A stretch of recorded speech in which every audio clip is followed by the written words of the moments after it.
strategize, win, and it's that simple. Whether it's money or you know, charity or anything you're trying to do, show me your plan and I'll show you the percentage chance you have of pulling it off. So I like actually strategy better than plan. He who knows himself and also his enemy will never lose a battle. You matched the car, you know that? I know. Did you plan that? I planned it. I read that the average person, I read that 50% of people will quit after one mistake because they fear disgrace.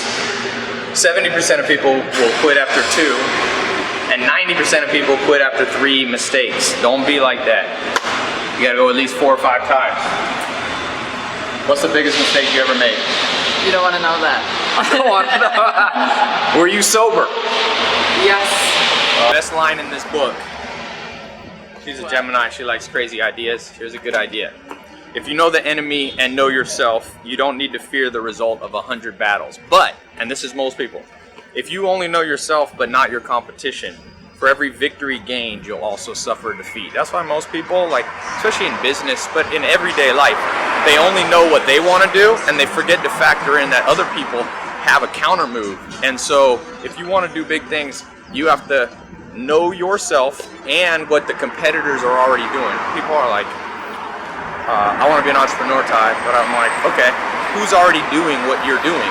And people go, oh, I don't know that much. I'm like, you should know the shoe size of your closest competitor.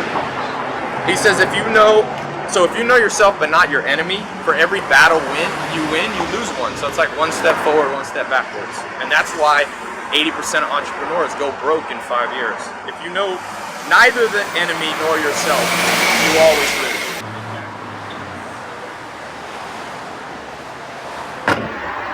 You know, actually, one of the best other lines that I like in here, he says, the skillful fighter puts himself into a position which makes defeat impossible. I see people losing a lot, you know, they're like starting business after business or everything they do fails. You gotta make sure you put yourself in a position to win, which is basically don't bite off more than you can chew. I don't think there's anything wrong with ratcheting up your business real tight or whatever you're trying to do. You know, Dean Smith, one of the #1 basketball coaches of all time, UNC head coach, he coached Michael Jordan. He said a lot of people, tour buzz, a lot of people say that you should have, you know, your vision and, I mean, your dream should be at the stars. That way if you only hit halfway, you hit to the moon or whatever. And he said, I never believed that. He said, hit goals that are attainable. So put yourself in positions to win. Study this book. It'll change your life, I'm telling you. It's a good book. You can read it in a short period of time. Look at that.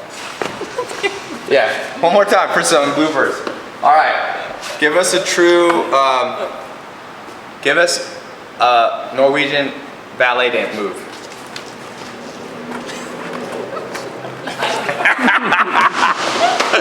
That was really good. That was actually pretty good. And one of the big things it talks about is you have to know yourself. You know, take psychometric tests. They have them online. They're free. Myers-Briggs, DISC, Hexaco.